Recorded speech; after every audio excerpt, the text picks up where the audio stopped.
On s'est dit les choses. Voilà, le groupe vit bien. On en a marre de ça et Jacques-Henri Hérault le disait aussi. Lui aussi en a marre. Bon, c'est un petit peu de la communication évidemment, sauf que on a appris qu'il y a eu une réunion au sein de l'effectif avec le coach. On l'a bien appris, ouais. Ça a été bien relayé. Ça a été bien relayé, effectivement. On l'a bien su. Comment ça se fait ? Je suis pas au courant moi de ces choses-là. Donc, est-ce que Romain, on s'est dit les choses enfin ? Parce que ça fait quand même depuis octobre qu'ils nous disent on va se dire les choses, on va se parler. Il l'avait pas fait avant Si, il y a eu déjà des réunions. Il y a eu des réunions sur tous les formats, c'est-à-dire des réunions sans le coach, des réunions avec le coach, des réunions où le staff vient parler aux joueurs. Des réunions à la cantine. Voilà, il y a un peu la réunionnite aiguë, comme on dit. Et généralement, c'est pas bon signe. Et on l'a vu, et d'anciens joueurs en parlaient aussi. Quand tu fais trop de réunions, c'est qu'au final, ça sert strictement à rien. D'accord.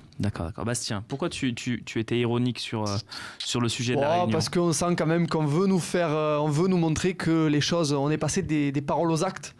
Et c'est vrai, franchement c'est vrai. Mais je me demande, moi, qu'est-ce qui s'est passé pendant toutes les grèves des Gilets jaunes ? Je fais pas de politique. Non, mais vous pouvez faire mais qu'est-ce qui s'est passé ? Pour moi, le tournant de l'aventure Garcia-Lorraine... Tu veux dire les matchs reportés. Voilà. Le tournant, c'est le 0-0 Reims, 3 jours après la défaite Nantes. Parce que là, si ce qui se passe est vrai, et c'est vrai, toutes les réunions, les mises au vert, les doubles séances, le ton qui a été vraiment durci, ça veut dire que quand il nous disait avant le match de Reims, parce que je me suis retapé moi aussi les confs là, pour vraiment venir la tête pleine, le seul vrai faux pas dans notre feuille de route, c'est la défaite à Nîmes. Quand il nous dit après le match à Nantes, non mais c'est vrai, oui, c'est vrai. Il nous dit après le match à Nantes, on aurait dû gagner ce match, j'ai vu des belles choses, ça veut dire qu'il y croyait du coup. Donc c'est encore pire. C'est encore mais jusqu'à pire Reims, que ce que j'y croyais encore, moi, parce on pouvait faire une série. Mais c'est le tournant. Juste avant Ces Reims, deux matchs, c'est le tournant. On avait 2-3 matchs. On fait un match calamiteux contre Reims, un match catastrophique à Nantes. Mais juste, je termine. Et après, on a 2 week-ends sans jouer. C'est là qu'il aurait fallu faire des mises au vert, des doubles séances, mettre les mecs devant leurs responsabilités. Et là, il y a 2 mois de retard presque. Il y a 7 semaines de retard en tout. C'est trop tard. Fabrice, qu'est-ce que tu voulais dire ? Ouais, mais ce que tu dis, je le comprends, sauf que pour moi, le tournant, il était un petit peu avant. C'est-à-dire qu'on avait un petit peu galéré. Et moi, je me souviens, je crois que sur une émission ici, je disais, attendons, parce qu'il y a 3 matchs qui sont abordables. Les 2 matchs qui précédaient Reims, et Reims était le dernier de ces matchs-là. Et on avait commencé une petite série à ce moment-là. Et à partir de Reims, effectivement, au lieu de basculer dans... Dijon-Amiens ? Ouais, et c'est ça. Et au lieu de basculer avec Reims dans la bonne partie, de continuer sur une victoire, et tu aurais pu enchaîner à Nantes, le match de Reims te coupe un peu les jambes. Et derrière, effectivement, tu enchaînes et tu tombes dans cette morosité qui fait que on le sait en Ligue 1, une série de 3-4 victoires d'affilée, tu bascules du bon côté ou pas.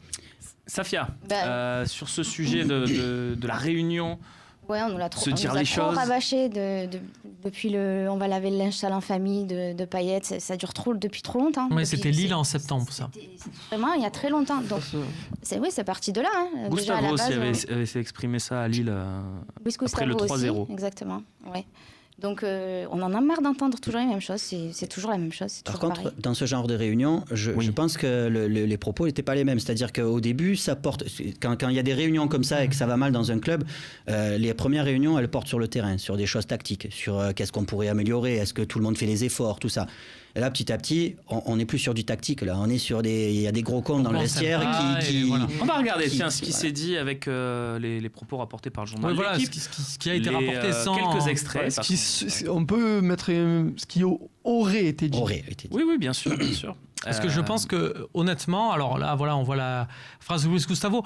Et à la limite, ça, je veux dire, quelque part, quand on voit ces dernières sorties en zone mixte, c'est quelque peu ou prou le discours de Luis Gustavo. Oui, ça ressemble à du Luis Gustavo. Il est cohérent. Mais c'est vrai que sur d'autres, moi, je m'interroge beaucoup, notamment, par exemple, les propos de Florian Escalès, par exemple.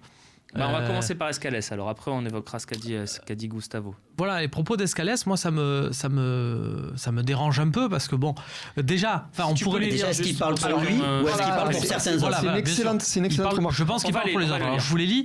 Donc Florian Escalès, qui je rappelle est 3e gardien à l'Olympique de Marseille, peut-être le 3e gardien le plus connu du championnat de France au final, puisqu'il a eu la chance lui de faire un match, donc c'est d'Europa League.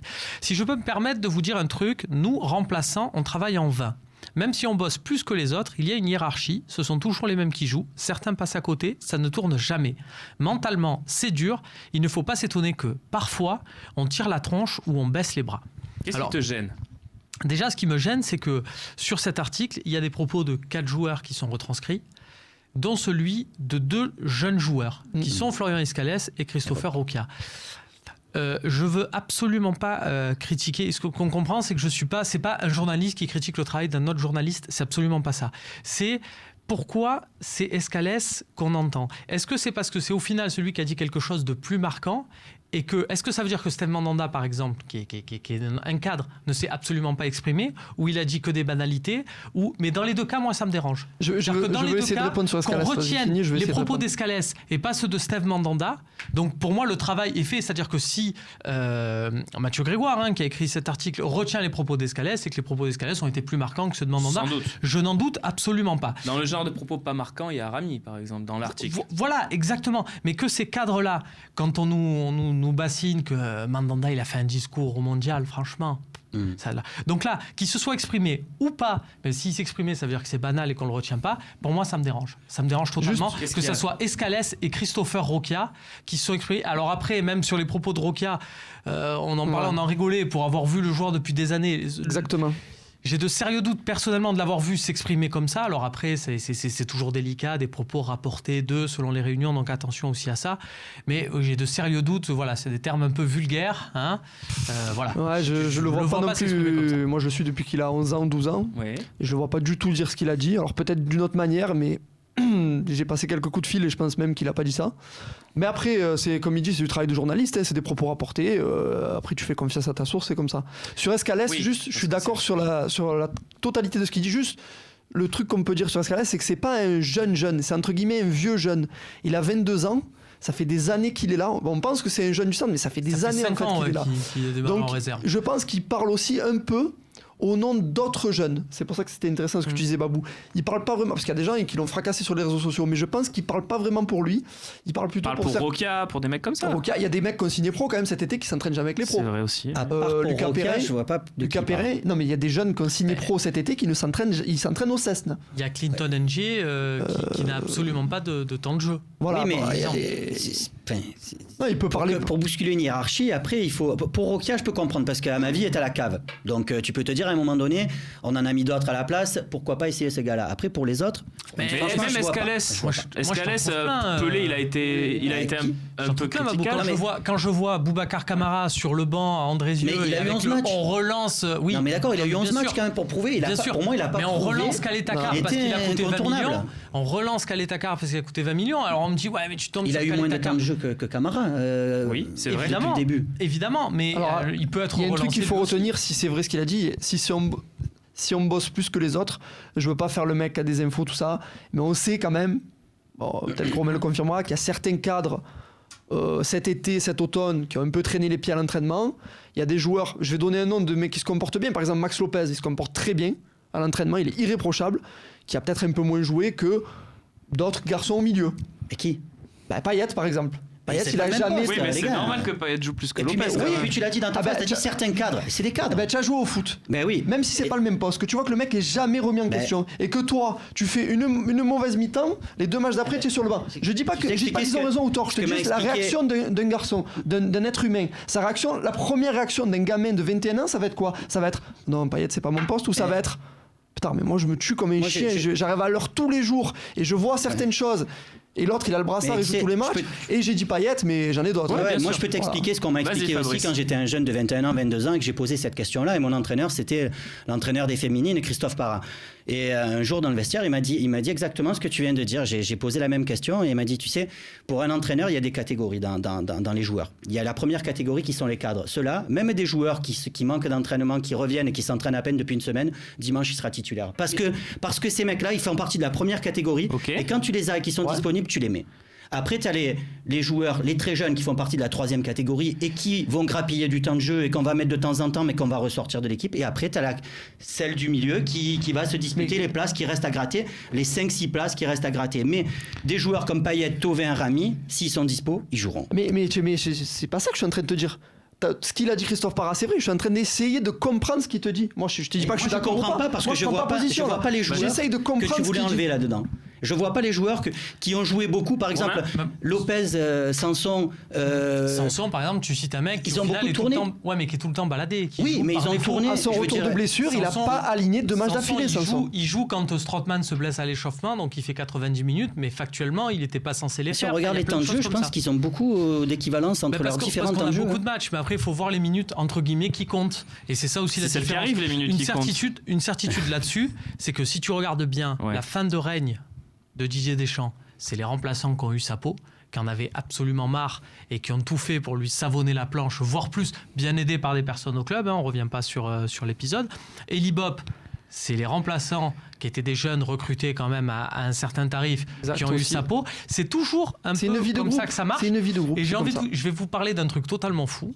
C'est pour ça que quand Rudy Garcia a recruté Grégory Sertic, j'avais dit c'est une bonne chose et qu'il avait les mêmes agents. Et j'avais dit c'est peut-être pas plus mal parce que lui, ça sera ce fameux remplaçant qui tire pas la gueule et qui essaie de tirer le groupe vers le haut. Manque de peau, en termes de son niveau, il a rien mis du tout en concurrence. Et ça, du coup, ça reste un échec total. Mais l'idée, du coup, je peux la comprendre parce que Garcia était peut-être conscient de son côté clivant et qu'il avait besoin de bons sergents. On va passer sur le discours de Gustavo avec Safia. Tiens, on va le lire ensemble. Safia, tiens, je te le lis. Parler de football dans le vestiaire, de tactique, de détermination, de faire les efforts ensemble, mais arrêtez de me parler d'autre chose. Ne pleurez pas sur votre sort. J'aurais pu partir pour 3 ou 4 fois plus en salaire. Je suis resté pour le club et pour les supporters. Qu'est-ce que tu penses de ce qu'a dit Gustavo? On a l'impression qu'il avait vu le voyant rouge quand même, au moment de parler, parce que c'est quand même le discours parfait si on sait que c'est retranscrit derrière. C'est pas faux. C'est pas faux. Mais il a à peu près le même discours aussi d'ailleurs face aux caméras à l'issue des matchs. Il est dit dans l'article qu'il s'adresse à Payet et à Thauvin notamment. Exact, notamment, oui. Donc, ça ressemble à du Gustavo, mais c'est un peu trop... Comment on va dire? Trop policé? Ouais. Tout est bon, moi, juste la fin. La fin, je trouve policée. C'est-à-dire que tout ce qu'il dit jusque-là, tu peux leur faire ces remontrances-là, tu peux leur faire la leçon à ces 2 joueurs-là, parce qu'il a joué quand même dans d'autres clubs et à un niveau, je pense, supérieur. Mais je suis resté pour le club et pour les supporters. Ça me dérange un peu plus. Tu es resté aussi parce qu'il y avait un projet, parce que l'année dernière, tu es allé en finale d'Europa League et que tu pensais que cette année, tu allais te disputer le podium et que c'est une équipe où tu es presque la star de l'équipe. Et voilà. Et puis ce truc sur Thauvin et Payet, j'ai l'impression quand même qu'on voudrait quand même leur faire dire tous les jours qu'ils sont avides d'argent et compagnie, qu'on s'y prendrait pas autrement. Enfin, tu as vraiment l'impression qu'ils ont demandé, ils demandent tous les jours. Ils ont un rendez-vous hebdomadaire pour demander une augmentation. Pareil pour les contacts en Chine et tout ça, pour Payet, ça fait semblant. C'est quand même. Voilà, si jamais ce n'est pas avéré, Payet, il a un message clair qui est voilà, regarde en termes de communication, ce qu'on veut amener à dire ce qu'on est capable de. On me pousse un peu vers la sortie. Voilà, de te faire passer, quoi.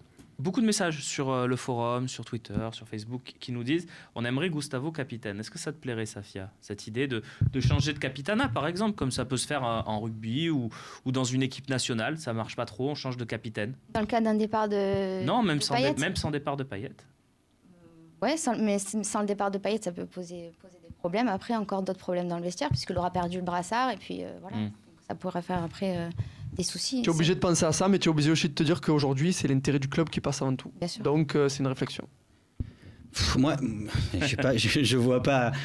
J'ai pas l'impression que le problème il soit vraiment là pour moi. Ouais, pour toi, mais c'est dans le jeu. Moi, je vois une équipe qui n'arrive pas à aligner 3 passes pour arriver à se rapprocher des buts adverses. Et je pense pas que le capitaine est une grosse. Surtout qu'il est vice-capitaine, quoi. C'est pas non plus comme s'il était à la cave, quoi. Ouais, c'est plutôt un message envoyé aux autres joueurs à dire suivez ce que vous dit Luis Gustavo, faites-en votre leader. Vous avez la chance d'avoir un joueur comme ça, profitez-en. Après. Oui, tu veux que je réponde à la question? Non, mais je disais après, c'est aussi Luis Gustavo, j'ai l'impression qu'une fois que c'est fait, c'est pas non plus le mec qui va organiser des repas et qui va inviter toute l'équipe chez lui pour recéder les liens, quoi. Donc voilà, il faut relativiser aussi. Question pour finir cette partie, Thomas, sur le forum, est-ce que la meilleure solution pour remobiliser tout le monde ne serait pas un discours de McCourt? Ça peut. Voilà. Ça peut quelquefois avoir un peu de poids. Quelqu'un qui ne parle jamais et qui parle une fois de temps en temps, ça peut avoir un impact. Alors après, Margarita, ça n'avait pas marché, mais ça avait plutôt fait rigoler. Mais... Voilà. Après, il y a peut-être des discours, on ne sait pas, dans ces réunions-là, où ils le prennent en visio. Tu veux dire qu'ils sont très discours vidéo, c'est ça que tu veux dire? Voilà. Allez, on passe à la partie suivante. On va parler un peu de mercato parce qu'on est dedans et ça bouge énormément à Marseille. Non, évidemment, ça ne bouge pas. Mais on va se poser justement la question de faire bouger les choses rapidement et pourquoi pas en prêt.